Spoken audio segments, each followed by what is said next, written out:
그러므로 생각하라.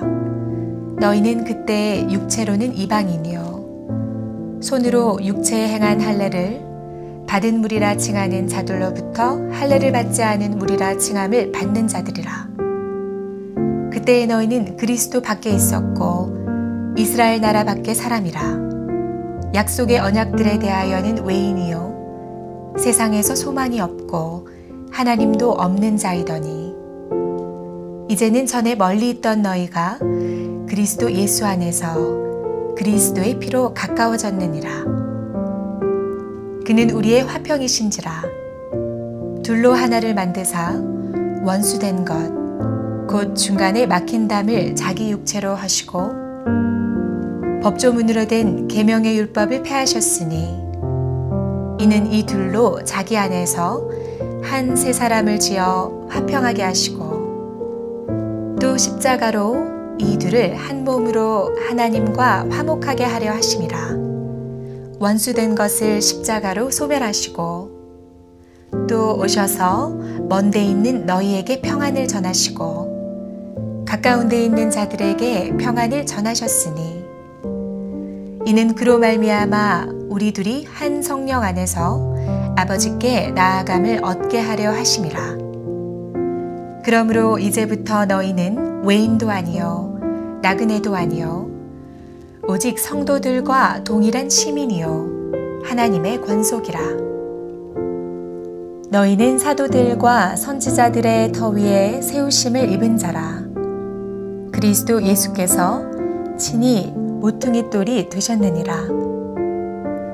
그의 안에서 건물마다 서로 연결하여 주 안에서 성전이 되어가고 너희도 성령 안에서 하나님이 거하실 처소가 되기 위하여 그리스도 예수 안에서 함께 지어져 가느니라.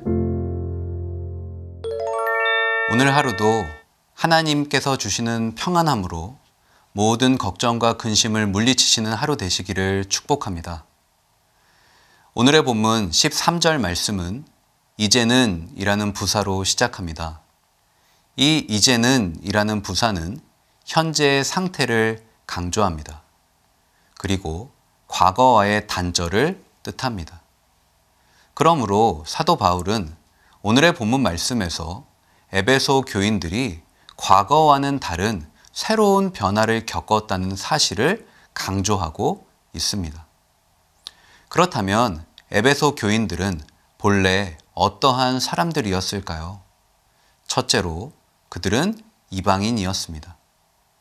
에베소서 2장 11절 말씀은 이렇게 고백합니다. 너희는 그때에 육체로는 이방인이요 손으로 육체에 행한 할례를 받은 무리라 칭하는 자들로부터 할례를 받지 않은 무리라 칭함을 받은 자들이라.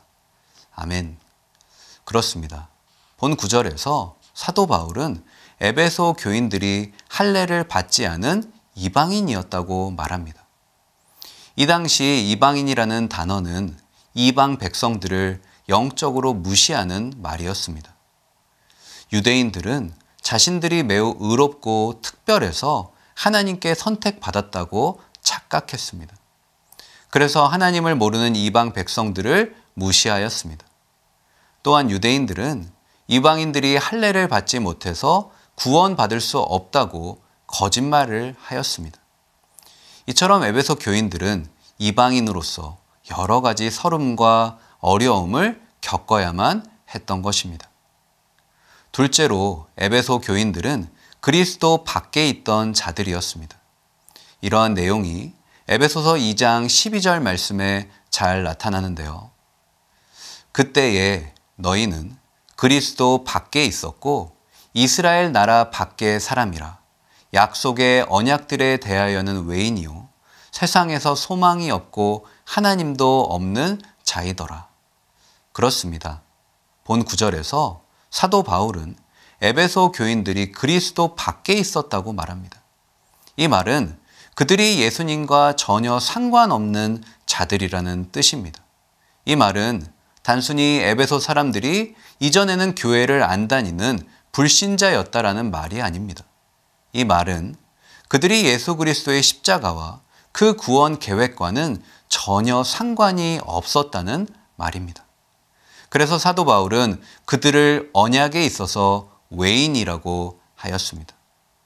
여러분, 죄인이 자신의 죄를 용서받고 구원받을 길이 없는데 어떠한 소망이 있겠습니까? 아무리 이 세상에서 열심히 노력하고 최선을 다해도 결국은 죄에 대한 심판이 주어지는데 무슨 소망이 있을까요? 아무런 소망도 가질 수 없는 것이죠. 그래서 사도 바울은 12절 말씀에서 그들이 세상에서 아무런 소망이 없다고 기록합니다. 이처럼 에베소 교인들은 이전에는 하나님과 전혀 상관없는 불쌍한 인생들이었습니다. 그런데 이러한 에베소 교인들에게 놀라운 변화가 일어났습니다. 그들의 신분이 완전히 바뀌게 되었습니다. 이전에는 이방인이었고 예수님과 아무 상관없는 그들이 이제는 예수님과 가까운 사이가 되었습니다. 예수님의 언약에 동참하게 되었습니다. 이처럼 에베소 교인들은 십자가를 통해 하나님과 가까워졌던 것입니다. 그렇다면 십자가를 통해 하나님과 가까워진 인생은 구체적으로 삶에 어떠한 변화가 일어날까요? 그러한 내용이 오늘의 본문 말씀 뒤에 있는 에베소서 2장 14절에서 18절까지 나타납니다. 이 부분을 잘 살펴보면 계속해서 반복되는 내용이 있습니다. 그것은 바로 둘로 하나를 만드신다는 것입니다. 14절에도 15절 중간에도 16절, 18절에도 나타납니다. 이때 당시 유대인은 이방인을 철저히 무시했죠. 그리고 이방인들은 그러한 유대인들을 마음으로 미워하고 정죄했습니다. 하지만 사도 바울은 인간의 눈으로는 절대 하나 될 수 없는 이 둘이 하나 될 수 있다고 말합니다. 그는 전혀 의심하지 않고 자신 있게 선포합니다. 어떻게 그럴 수 있습니까? 14절 말씀에서 사도 바울은 이렇게 고백합니다. 그는 우리의 화평이신지라. 아멘. 여기서 화평이라는 말은 그 말 속에 하나가 된다라는 의미가 있습니다. 오직 예수님을 통해 서로 다른 우리는 하나가 될 줄로 믿습니다. 사랑하는 여러분, 십자가로 우리는 하나가 되었습니다. 믿으십니까? 우리의 마음 가운데 남을 미워하고 정죄하는 마음이 들 때마다 이 사실을 꼭 기억하시길 바랍니다. 그리고 그 영혼을 진심으로 사랑할 수 있게 해달라고 기도하시길 바랍니다. 비록 우리의 힘으로는 할 수 없어도 십자가의 능력으로는 할 수 있는 줄로 믿습니다. 위대한 십자가의 능력이 우리를 하나 되게 하신 줄로 믿습니다. 그러할 때 나의 삶은 주님의 화평을 누리게 될 줄로 믿습니다.